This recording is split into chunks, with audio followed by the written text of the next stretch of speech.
The 12.9-inch iPad Pro from 2020 is potentially one of the most powerful portable tablet computers on the market. I bought mine back in May 2020 thinking I would use it all the time for everything, editing photos, doing my day-to-day work, emails, video editing, pretty much everything you could imagine possibly doing on an iPad, I thought I would do it. I also like to draw in my spare time, and I thought, hey, why not, use the new Apple Pencil 2, get Procreate, really start to draw. I convinced myself I would draw, like every single day. Didn't happen. Now, don't get me wrong, the iPad Pro is great for editing photos. It's great for word processing if you're someone who does spreadsheets or, whatever job you do where you need to use a portable computer, the iPad will be great at it. The screen is gorgeous, gaming is amazing with the 120Hz screen, and also the colors are just fantastic, not to mention the size of the thing. Even the new Pencil is just fantastic. And if you're someone who just likes to stream Netflix, well, the iPad Pro has you covered because the screen is fantastic and so are the speakers. So it's a great device. But I decided to sell mine. 2020 was full of lockdowns, not traveling, not being able to work outside the house. It was a year where iPads became obsolete, at least in my opinion. It was a year where I just could not put this device to its best use. And for me, my iPad ended up just sitting on the side of my desk, doing nothing for about 6 months. 8 months doing absolutely nothing. So in the end, I decided to sell it. Now I already have the 16-inch MacBook Pro, and personally I'm not someone who likes typing on a screen. I like typing on a real keyboard. The iPad Pro 12.9-inch also felt almost a little too precious to carry around, like to throw in a bag and use. I never really wanted to take it anywhere because it felt so vulnerable and it felt like I could just break it at any moment. It's so thin and light, and although that makes it such a brilliant device, it also feels so risky using it.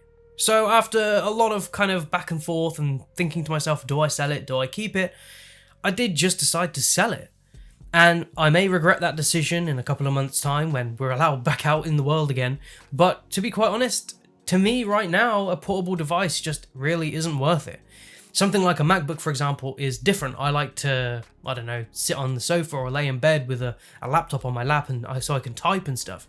I always felt like iPads never really had that option, and all the attachments for keyboards always used to flop about when you tried to, type on an uneven surface, and I never used to really like that. And although gaming is great on the iPad, I have a gaming PC, which you can see behind me, and a PlayStation 4, and I don't really have that much time to game anyway.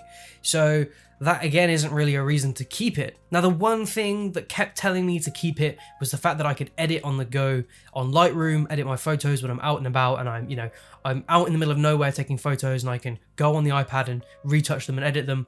But then I thought to myself, there's never really been a time I've been on a trip and never come back home, or have never had access to a MacBook on the go either, back at the Airbnb or something like that, where I can just go back and edit later. There's never really been a reason for me to have an iPad right then and there. So again, did I really need it?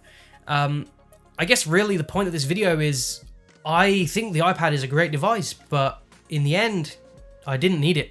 And I feel like a lot of people probably do this and buy iPads with the intention to use them a lot and then just don't use them at all. I'll be really interested to see, in the comments if any of you guys have done a similar thing where you've bought it and it's just ended up being on the side of your desk or being packed away in a cupboard or something and you've just never really used it. In the same way though, I'd be interested to see how many of you have actually used it a lot and how many really put it to everyday use, for photo editing or word processing or whatever it is you use an iPad for, who is actually using it every single day. So have you bought an iPad and used it a lot, or have you bought an iPad and used it barely at all? Let me know in the comments below. That's pretty much it for this video, guys. I just wanted to let you guys know why I sold my iPad, and it'll be interesting to see if any of you guys have felt the same way. So thanks for watching, guys. I will see you in the next one.